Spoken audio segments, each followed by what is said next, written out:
जय हिंद। कैसे हैं आप लोग? ठीक। चलिए, आशा करते हैं आप लोग मस्त होंगे, ठीक होंगे। हम लोग भारतीय भूगोल पढ़ रहे हैं। भारतीय भूगोल में जो उसका आर्थिक वाला भाग है उसको देख रहे हैं। आर्थिक वाले भाग में भी हम लोग खनिज के बारे में देख रहे हैं। जो खनिज है उनके बारे में हम लोग देख रहे हैं। अभी ईंधन खनिज नहीं शुरू किए, उससे पहले हम लोग जैसे लौह अयस्क हो गया, मैग्नीज हो गया, तांबा, बॉक्साइट, इसके बारे में हम लोग देखें। मुख्य रूप से क्रोमियम हो गया, ये सब के बारे में देखें। सोना चांदी ये सभी सम्मिलित हैं उसमें। तो आप लोग इसको देख लीजिएगा, पहले वाले वीडियो पड़े हुए हैं, आप लोग देखिएगा। हाँ, इससे पहले हम लोग देखिए फिजिकल जियोग्राफी जो शुरू करना था, हम भारत की स्थिति एवं विस्तार, भारत में पाई जाने वाली चट्टानें, और इसके बाद हिमालय पर्वत, द्वीपों के बारे में, हिमालय पर्वत की सभी विशेषताओं के बारे में, मानसून, जलवायु के बारे में, मिट्टियों के बारे में, नदियों के बारे में, ये सभी चीज़ पढ़ के आए हैं। तो आप लोग उसको भी देख लीजिएगा। इसके बाद जैसे ही वो समाप्त हुआ, इसके बाद हम आर्थिक भूगोल में प्रवेश किए। आर्थिक वाला पार्ट जो ईंधन वाला था उसको शुरू किया। देखिए ईंधन में जैसे हम लोग अभी अयस्क देख रहे हैं, ये सभी के बारे में। अयस्क हो गया जो जो धात्विक खनिज है। इसके बाद आज से जो शुरू करेंगे वो अधात्विक खनिज होगा। इसके बाद हम ईंधन खनिज के बारे में देखेंगे, फिर ऊर्जा के बारे में देखेंगे। तो इस तरह हम आगे बढ़ते जाएंगे, धीरे धीरे समाप्त होगा। फिर इसके बाद परिवहन आएगा, तो उसके बारे में देखते जाएंगे। फिर जनजातियों के बारे में, फिर इरिगेशन और सिंचाई लास्ट में कर लेंगे। तो फिर धीरे धीरे समाप्त हो जाएगा। फिर एक पार्ट बचेगा, वो होगा बांधों के बारे में, तो उसको भी देख लेंगे। तो आप लोग परेशान मत रहिएगा, पढ़ेंगे पूरा। उद्योग के बारे में जैसे ये समाप्त होगा, इसके बाद हम जैसे लोहा उद्योग, इस्पात उद्योग, और इसके बाद कागज उद्योग, चीनी उद्योग, इसके बारे में भी देख लेंगे कब कब से शुरुआत हुआ। नॉर्मल रूप से जो भी जानकारी चाहिए उसको देखते हुए फिर आगे बढ़ते जाएंगे। तो आज हम चले आगे। इससे पहले वाले वीडियो आप लोग देखेंगे, देख लीजिए। चलिए, आज हम लोग जो शुरू करेंगे, देखिए हम लोग खनिज के बारे में सबसे पहले शुरू किए थे जब आर्थिक खनिज पढ़ाना। तो उसमें सबसे पहले बात ये हुई कि खनिज क्या है। खनिज के बारे में देखें, फिर उसको दो भागों में डिवाइड किया गया, धात्विक खनिज, अधात्विक खनिज। और धात्विक खनिज को लौह एवं अलौह में देख लिया गया। तो हम लोग धात्विक खनिज जो मुख्य था, लौह एवं अलौह दोनों देख चुके हैं। आज हम जो शुरू करेंगे वो होगा अधात्विक खनिज। अधात्विक खनिज के बारे में भी बताया गया था, तो लेकिन आज हम लोग मुख्य रूप से उसके देख लेते हैं। मतलब उस समय बताया गया था अधात्विक खनिज क्या होता है। तो आज हम लोग शुरू करेंगे जो है अभ्रक। ठीक, अभ्रक मतलब माइका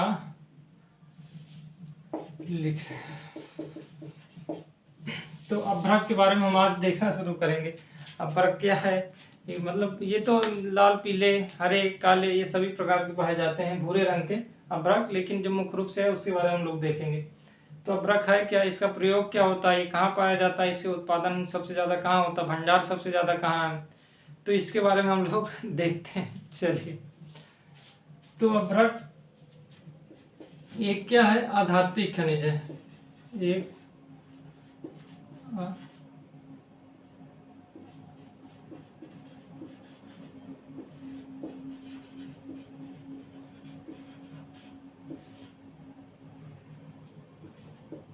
एक आधात्विक खनिज है। आधात्विक खनिज है। दूसरा ये है कि ये जो पाया जाता है वो मुख्य रूप से, जैसे आप देखेंगे अग्नेय चट्टानें हैं, कायांतरित चट्टानें, तो उसमें पाया जाता है ये। तो क्या लिखेंगे, आग्नेय चट्टानें व क्या कहते हैं, कायांतरित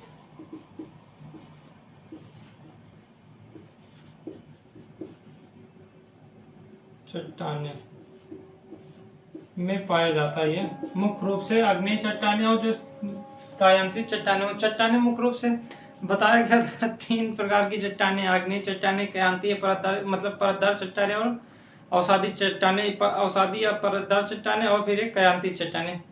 तो ये चट्टानें सबसे पहले जो बनती है वो अग्नेय चट्टानें, फिर इसके बाद जैसे जैसे टूट फूट कर फिर अवसादी चट्टानें, बाद में उसका रूपांतरण होकर कायांतरित चट्टानों में परिवर्तित, फिर कायांतरित से अग्नेय चट्टानें बनती है। इसके बारे में हम लोग देखें। तो एक आधात्विक खनिज है, आग्नेय चट्टानें व कायांतरित चट्टानें, कोई परेशानी तो नहीं। ठीक, जो भारत में पाया जाता है अभ्रक, वो मुख्य रूप से तीन प्रकार के पाए जाते हैं। भारत में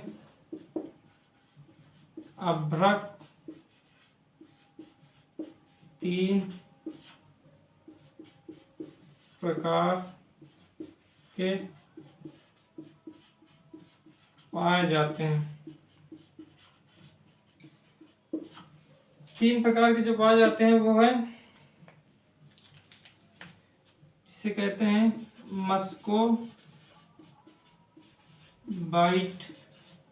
आप लिख लीजिएगा, मस्कोबाइट, एक है बायोटाइट, और एक जो है हमारा फ्लोगो, मुख्य से फ्लोगो है, फ्लोगोपाइट, ये मुख्य रूप से पाया जाता है।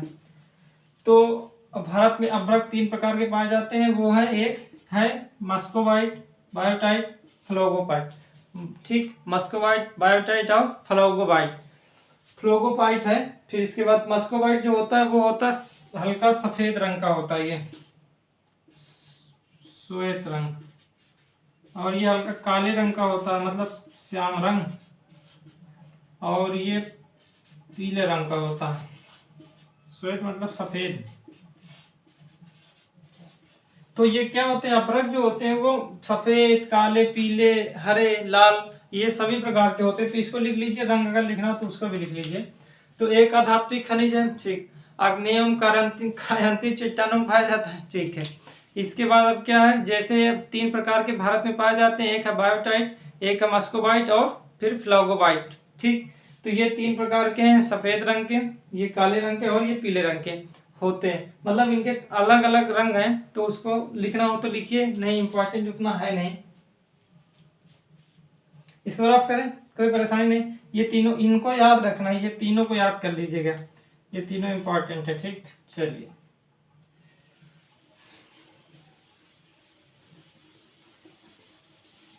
तो ये हो गया। आप थोड़ा देखते हैं आप कि कहाँ पाया जाता है। सबसे ज्यादा जो भंडार है वो राजस्थान में।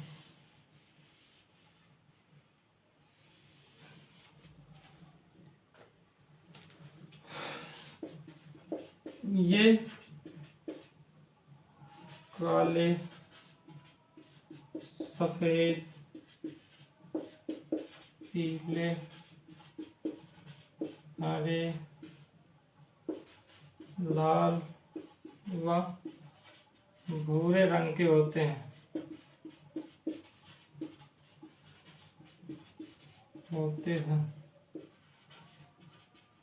ठीक है। इनका रंग है, वो तीनों रंग जो बताए गए थे ना अभी, बायो, एक था मस्कोबाइट, फिर एक बायोटाइट, फिर इसके बाद एक है फ्लोगोपाइट।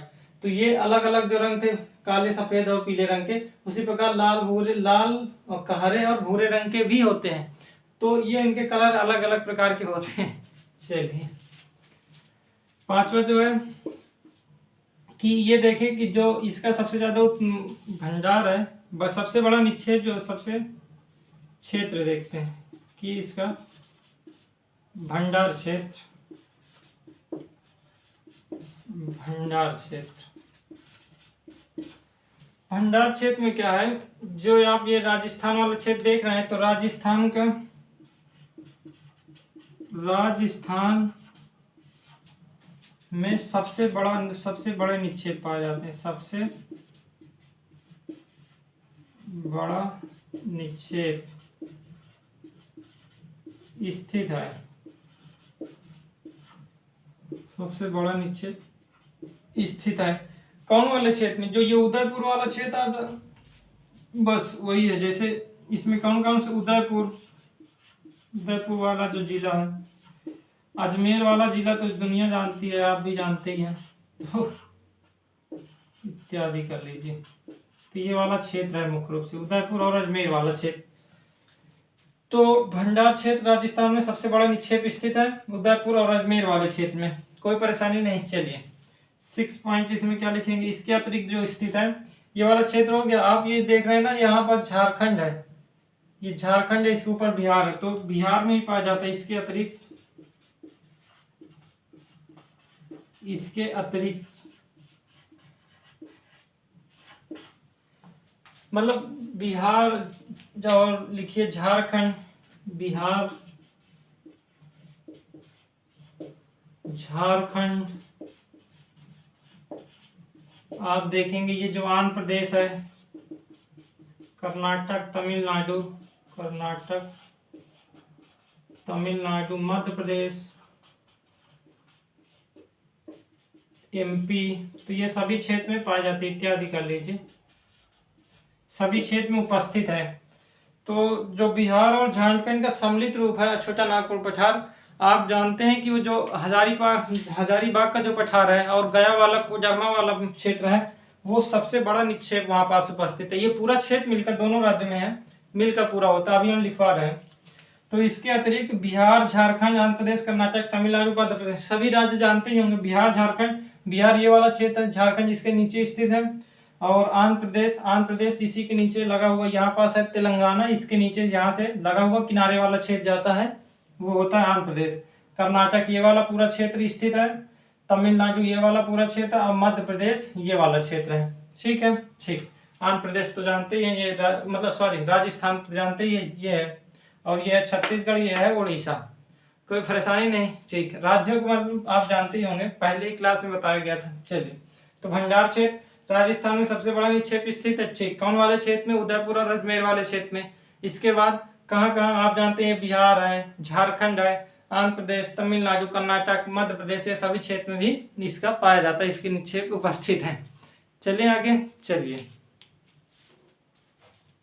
जो सबसे ज्यादा उत्पादन होता है वो होता है इस समय, ये है कि जो आंध्र प्रदेश है उस वाले क्षेत्र से, जो नेल्लोर है ना, नेल्लोर जिला, तो वहीं वाले क्षेत्र से सबसे ज्यादा होता है उत्पादन। तो लिख लीजिए, 7 बिंदु लिखिए। क्या लिखेंगे? जो उत्पादन क्षेत्र, जो सबसे ज्यादा उत्पादन होता है वो होता है, आप जानते हैं आंध्र प्रदेश। आंध्र प्रदेश ये वाला क्षेत्र जाता है, और ये भी किनारे किनारे है, इसका किनारे किनारे चला जाता है, जो है ना उड़ीसा, इससे लगा हुआ भाग ये है। तो क्या हो गया? आंध्र प्रदेश, एपी लिख दें। आंध्र प्रदेश के नेल्लोर क्षेत्र या जिला कहिए, ठीक है। और इसके बाद अगर आप देखेंगे तो राजस्थान है, इसके बाद देखेंगे तो बिहार वाला क्षेत्र है, और इसके बाद अगर आप देखेंगे तो झारखंड। तो इसको लिख लीजिए, उत्पादन के क्षेत्र आंध्र प्रदेश का जो नेल्लोर क्षेत्र है वो सबसे ज्यादा है, राजस्थान का, फिर इसके बाद बिहार, फिर इसके बाद झारखंड।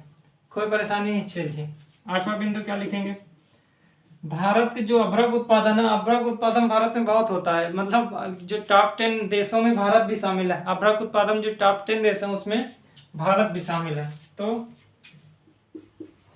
टॉप 10 सूची में भारत स्थित। किसके मामले में?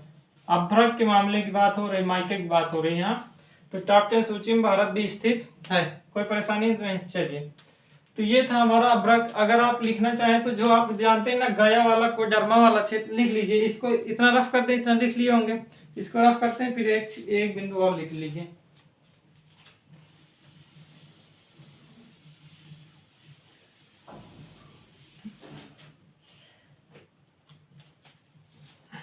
आठवां बिंदु था, कौन सा था?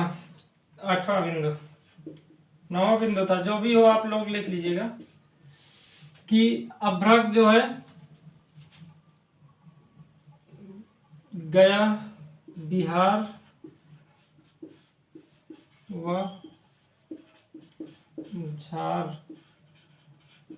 झारखंड के जो गया, कोडरमा हजारीबाग वाला क्षेत्र है, हजारीबाग वाला क्षेत्र सबसे ज्यादा उत्पादन होता है, सबसे ज्यादा उत्पादन। तो बिहार और झारखंड के जो गया वाला क्षेत्र है, ये कोडरमा वाला और हजारीबाग वाला क्षेत्र है, सबसे ज्यादा उत्पादन होता है। ये वाला पूरा क्षेत्र की बात हो रही है, ठीक है। ठीक, तो बिहार और झारखंड के जो गया, कोडरमा और हजारीबाग वाला क्षेत्र है वो सबसे ज्यादा उत्पादन होता है, मतलब किसका, अभ्रक का। उत्पादन राज्य में सबसे होता है आंध्र प्रदेश का, लेकिन ये पूरी पेटी के रूप में देखा जाए कि इस पेटी में सबसे ज्यादा उत्पादन होता है, ठीक है। कोई परेशानी तो नहीं, ठीक। इसका प्रयोग लिखेंगे, इसका प्रयोग सबसे ज्यादा होता है विद्युत एवं इलेक्ट्रॉनिक उपकरणों में, बस सबसे ज्यादा इसका उत्पादन क्यों होता है, क्योंकि ये इसकी प्रतिरोधक क्षमता ज्यादा है, ठीक। और जो ऊर्जा ह्रास की जो गुणांक है वो भी कम होता है, तो इसी कारणवश इसका प्रयोग करते हैं। परावैद्युतांक क्षमता भी इसकी ज्यादा होती है। तो विद्युत व इलेक्ट्रॉनिक लिख लीजिएगा आप लोग, इलेक्ट्रॉनिक, विद्युत व इलेक्ट्रॉनिक उपकरणों में इसका प्रयोग होता है, इसका प्रयोग। कोई परेशानी नहीं। देखिए इसमें क्या है, ज्यादा रटने वाला ही है, याद करने वाला है, जितना ज्यादा आप रिवीजन करेंगे उतना ही। एक बार लिख लीजिए, फिर इसके बाद इसको जितना रिवीजन कर लेंगे तो याद हो जाएगा। तो बिहार व झारखंड के जो गया कोडरमा हजारीबाग क्षेत्र है वो सबसे ज्यादा इसका उत्पादन, और विद्युत व इलेक्ट्रॉनिक उपकरणों में इसका प्रयोग। और अधात्विक खनिज तो जानते ही हैं क्या है, अग्नियम कारांतिक चट्टानों में पाया जाता है। फिर इसके बाद 3 प्रकार के होते हैं, मस्कोबाइट, बायोराइट, इसके बाद हो गया फ्लोगोपाइट हो गया। तो ये 3 है, श्वेत, एक सफेद कलर का, एक काले कलर का, एक पीले कलर का। फिर उसके बाद राजस्थान से, ये सभी बिंदु जो लिखवाएगा इसको आप बार बार रिवीजन करेंगे तो याद ही हो जाएगा। तो रफ कर दें, अभ्रक समझ में आया, आगे चलिए थोड़ा देखते हैं चूना पत्थर, लाइम स्टोन के बारे में।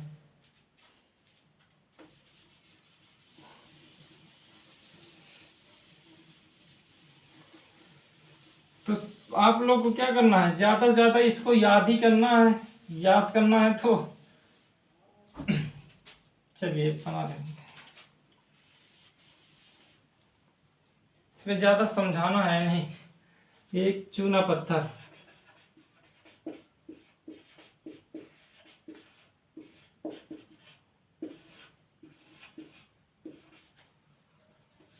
क्या है इसका जो पहला बिंदु है, तो सबसे पहला बिंदु तो वही लिखेंगे जो आपको याद है, वो है कि क्या लिखेंगे, अधात्विक खनिज,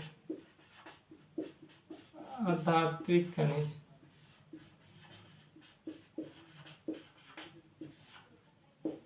खनिज को 2 भागों में डिवाइड किया गया था, एक धात्विक एक अधात्विक। अधात्विक को भी 2 भागों में डिवाइड किया गया, जैसे लव और अलव, उसको हम लोग पढ़ चुके हैं।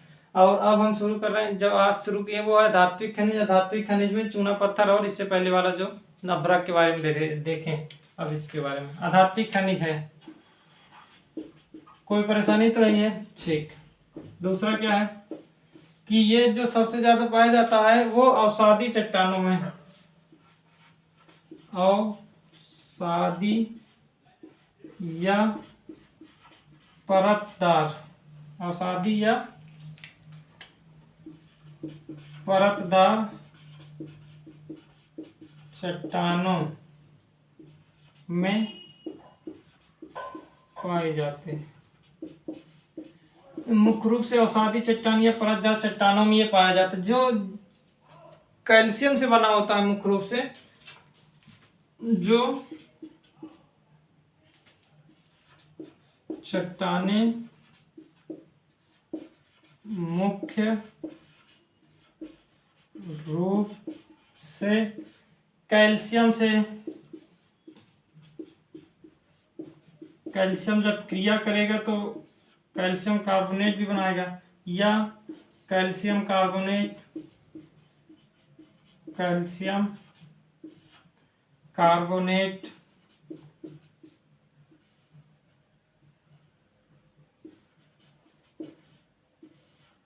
या मैग्नीशियम कार्बोनेट,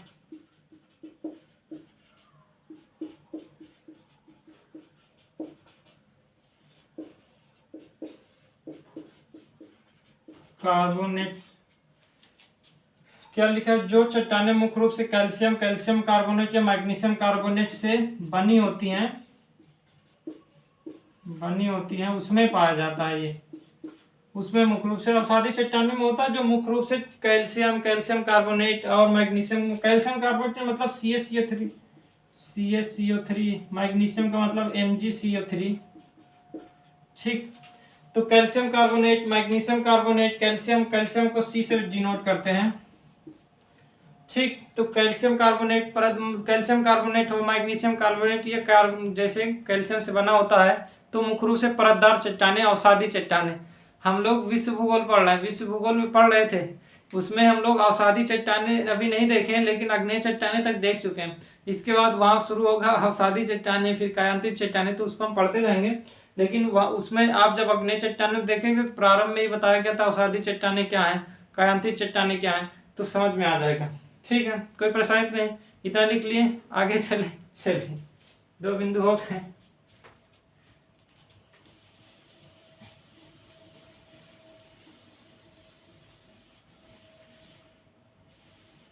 कोई परेशानी तो नहीं है। ठीक, आप इसका जो सबसे प्रयोग अगर देखेंगे तो इसका प्रयोग, तीसरा बिंदु लिखिए, क्या लिखेंगे इसका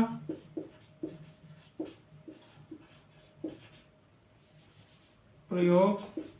अभी हम लोग जैसे सीमेंट उद्योग देखेंगे, कागज उद्योग देखेंगे, तो उसमें ये नाम बहुत आएगा, चूना पत्थर का नाम बहुत आएगा, तो इसका प्रयोग। चीनी उद्योग देखेंगे और इसके बाद लौह एवं इस्पात उद्योग, तब ये सभी चूना पत्थर उसमें प्रयोग होता। तो उसमें जब हम अभी इसके बाद उद्योग पढ़ेंगे तो उसमें ये सब आएगा, तो आप परेशान नहीं हुए, लिख लीजिए।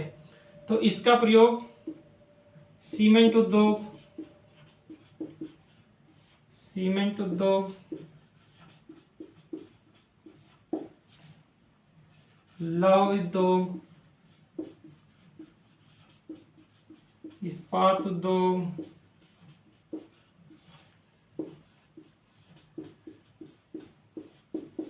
कागज, चीनी, रबड़, कांच। ठीक, तो ये उद्योगों में पाया जाता है। उद्योग, कांच उद्योग हो गया, और आप जानते हैं जो रसायन होता है ना, उसमें रसायन उद्योग में, रसायन उद्योग सबसे ज्यादा इसका जो प्रयोग होता है वो होता है सीमेंट उद्योग में। लगभग 70% भाग इसका जो यूज होता है वो सीमेंट उद्योग में ही होता है। लगभग 16% इसमें प्रयोग होता है। फिर रसायन उद्योग में 6% प्रयोग होता है। तो जो सबसे ज्यादा, फिर इसके बाद थोड़ा बहुत उद्योग, मतलब इन सभी उद्योगों, कागज, चीनी उद्योग, रबड़ उद्योग, कांच उद्योग में भी थोड़ा बहुत इसका प्रयोग होता है, लेकिन जो सबसे ज्यादा होता है वो होता है सीमेंट उद्योग में। सीमेंट उद्योग जब पढ़ेंगे तो इसी को पीसा जाता है, हम लोग वहीं देखेंगे। तो इसमें, तो इसका प्रयोग सीमेंट उद्योग, लौह उद्योग, इस्पात उद्योग, कागज, चीनी, रबड़, कांच हो गई, कांच है, कांच उद्योग, रसायन उद्योग में इत्यादि में इसका प्रयोग होता है। कोई परेशानी नहीं। चलिए आगे चले। चौथा बिंदु, चूना जो पत्थर है, सबसे ज्यादा इसका जो उत्पादन होता है वो मध्य प्रदेश। चूना पत्थर का सबसे ज्यादा उत्पादन मध्य प्रदेश में होता है। MP, ये वाला क्षेत्र जो आप देख रहे हैं ना, ये पूरा क्षेत्र है मध्य प्रदेश वाला, तो मध्य प्रदेश वाले क्षेत्र में होता है। मध्य प्रदेश में भी जो आप नाम सुने ही होंगे, जबलपुर का नाम आप सुनते, सतना वाला सुने होंगे, तो वही यही वाला क्षेत्र, तो जबलपुर, सतना, तो ये वाले क्षेत्र में मुख्य रूप से पाया जाता है क्या, चूना पत्थर का सबसे ज्यादा उत्पादन। कोई परेशानी नहीं। ठीक, तो चूना पत्थर इतना लिखे। चले आगे। चलिए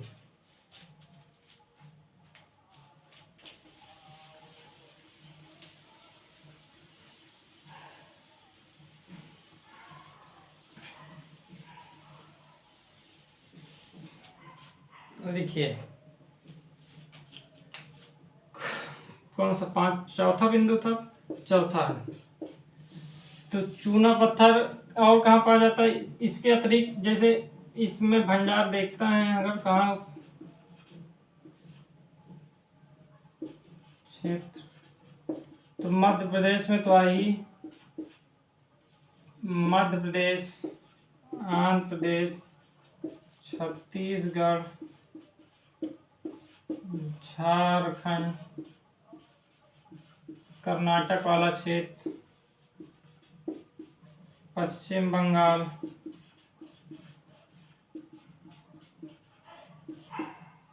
ओडिशा वाला क्षेत्र इत्यादि। सभी राज्य तो आप जानते ही, कोई परेशान होने वाली बात है। मध्य प्रदेश क्या है? मध्य प्रदेश ये वाला पूरा क्षेत्र है। आंध्र प्रदेश ये बताया ही गया था, यहाँ से शुरू होकर मतलब ये उसका बड़ा भाग यहाँ है, फिर किनारे किनारे होते हुए इधर गया है। इसके बाद छत्तीसगढ़ ये वाला क्षेत्र जो लंबा से दिख रहा है ये है। झारखंड इससे ऊपर वाला क्षेत्र है। कर्नाटक ये वाला क्षेत्र है। पश्चिम बंगाल ये वाला पूरा क्षेत्र यहाँ से जाता हुआ, ये ऊपर से जाता हुआ यहाँ से मिलता है, ऊपर तक मिलता है। इसके बाद उड़ीसा वाला क्षेत्र, तो ये वाला क्षेत्र है ही है। तो आप सभी क्षेत्र के बारे में जानते हैं, हम भारत की स्थिति में विस्तार में वैसे देखे भी हैं। तो भंडार क्षेत्र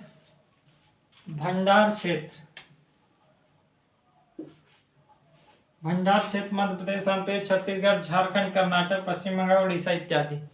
कोई परेशानी नहीं। चूना पत्थर सबसे ज्यादा प्रयोग बता ही दिया गया है सीमेंट उद्योग में, तो इतना था। अभ्रक और चूना पत्थर इतना ही था। इसी से संबंधित एक डोलोमाइट है, वो भी मतलब चूना पत्थर का ही, उसमें मतलब मैग्नीशियम में अगर चूना पत्थर की मात्रा बढ़ती जाती है तो डोलोमाइट कहलाता है। उड़ीसा उसमें प्रथम स्थान पर है। जो उड़ीसा वाला क्षेत्र है, वही उड़ीसा वाला क्षेत्र, आप नाम कौन सा जानते हैं? जो नाम आप जानते हैं वही वाला क्षेत्र, सुंदरगढ़। और सुंदरगढ़ वाला क्षेत्र जो आप पहले से लवयस्क में भी देख चुके हैं। कोरापुट वाला क्षेत्र, इसका भी नाम पहले आ ही चुका है। तो और संबलपुर, उसका भी नाम आ चुका है। तो जो क्षेत्र आपको याद हो गया, उसी क्षेत्र में वो भी पाया जाता है, डोलोमाइट। तो कल लिखवाना होगा थोड़ा बहुत इसके बारे में लिखवा। इसमें था ही क्या, केवल यही है कि मैग्नीशियम यदि 10% से ज़्यादा चूना पत्थर उपस्थित होता है तो वो डोलोमाइट कहलाता है। डोलोमाइट सबसे ज़्यादा उड़ीसा में उत्पादन होता है उसका, वो स्थित है, सबसे ज़्यादा स्थित भी वही है। क्षेत्र भी बता दिया गया कि सुंदरगढ़ और जो बता संबलपुर, कोरापुट वाला क्षेत्र जिला, तो इस क्षेत्र में पाया जाता है। कोई परेशानी तो नहीं है, ये दो समझ में आया। कल हम लोग जो चलेंगे वो होगा रेडियो एक्टिव तत्व, हो गया थोरियम, बेरिलियम, यूरेनियम, इसके बारे में देखेंगे। तो ये मुख्य रूप से ये रेडियो एक्टिव तत्व के बारे में देखें। जैसे ही ये रेडियो एक्टिव तत्व समाप्त होगा, वैसे ही हम लोग क्या करेंगे, फिर ईंधन खनिज में हम लोग कोयला से शुरू करेंगे, कोयला, पेट्रोलियम, फिर इसके बाद प्राकृतिक गैस, फिर हम ऊर्जा संसाधन में आएंगे, उसको देखेंगे। फिर उद्योग के बारे में देखेंगे। उद्योग का मतलब उद्योग भी है, जैसे टाटा आयरन एवं स्टील कंपनी, इसका कब मतलब स्थापित हुआ, तो ये कैसे कैसे प्रक्रिया हुई। जब हम लोग ये सब देख लेंगे खनिज, फिर खनिज के आधार पर नए नए उद्योग भी तो लगेंगे, जो उद्योग लगेंगे तो उसको देख लीजिए। इसीलिए पहले खनिज शुरू किया गया था, समझने के लिए। ठीक, तो कल मिले हम लोग, कोई परेशानी तो नहीं? ठीक, कल मिलते हैं। इसको लिख लीजिएगा, इससे पहले वाला लिख लीजिएगा, रिवीजन कर लीजिएगा, याद हो जाएगा। मतलब बार बार रिवीजन करिए, एक बार में तो नहीं, मतलब हो तो जाएगा, फिर दूसरा सब्जेक्ट पढ़ेंगे तो ये भूल जाएगा। तो कैसा लगा बता दीजिएगा, हम लोग मिलेंगे कल, ठीक है।